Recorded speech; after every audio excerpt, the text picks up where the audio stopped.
Welcome back to our reading of the book of John. We're in chapter 6, verses 1 through 15.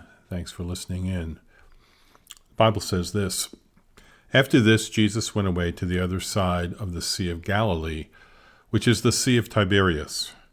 And a large crowd was following him because they saw the signs that he was doing on the sick. Jesus went up on the mountain, and there he sat down with his disciples.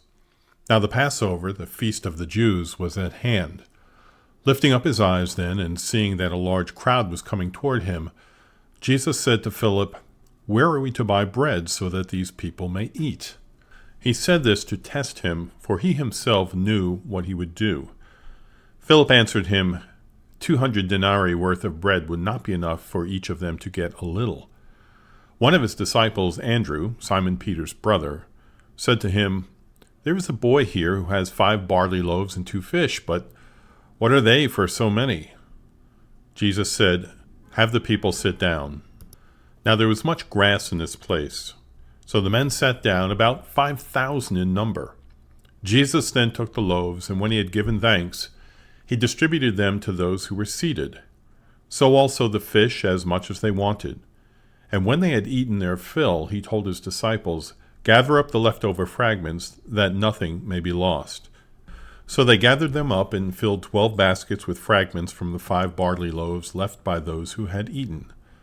When the people saw the sign that he had done, they said, "This is indeed the prophet who is come into the world." Perceiving then that they were about to come and take him by force to make him king, Jesus withdrew again to the mountain by himself. We're now following Jesus to another location, and as he goes, a large crowd is following him.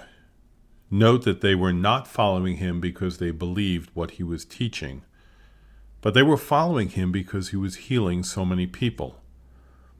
Looking from a vantage point that was somewhat above the crowd, he takes note of the large crowd and asks Philip a question. The question is not designed for Philip to figure out the logistics of how they are going to get food to these people, but as it says in the passage, he asked the question to test him. This is how God works in all of our lives. He puts us in situations that test how we think about him and our lives, and these tests always result in us learning something. The question from Jesus to Philip could have been, "Did you stop to think that I might be willing to do something about this problem?" But that was not his response. He simply went with what he saw right in front of him without consideration of what he had been witnessing Jesus could do. He had to learn a lesson. Andrew didn't do a whole lot better when he asked Jesus a question about feeding the multitude. While it says here that there were about 5,000 men, it doesn't take into account the women and children that would have been with them. Estimating women and children as part of the group, we can easily arrive at a number somewhere between 10 and 15,000 people who were there and needed to be fed. Can you imagine looking out and seeing all of these people and having nothing but 5 small barley loaves and 2 fish? Of course we can't feed them. And then Jesus simply says, "Have the people sit down." This was not a rationing of a meager amount of food to the people that were there. No, they ate as much as they wanted, and afterwards a substantial amount of food was still left over from this miracle. What follows is a proclamation by the people that at first seems to be encouraging, but we know that it was really just more of the same. The Jewish people were waiting for someone who would come that would destroy all of Israel's enemies and be king over them. But this was not the mission of Jesus. You can almost imagine them cheering to the point of rioting and pushing and wanting to elevate him and make him king.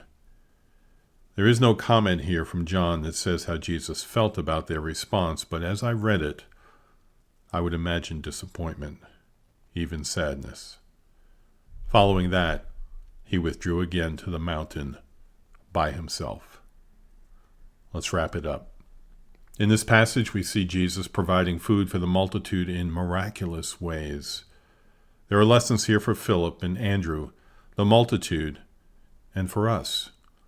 Jesus, the Son of God, is the King of the world, and he will save his people, but not from oppression or politics and so on. He will save us from the ultimate enemy, which is death. Pray that we will not miss the true message that he's giving us through this letter that John wrote. Thanks for listening. See you next time.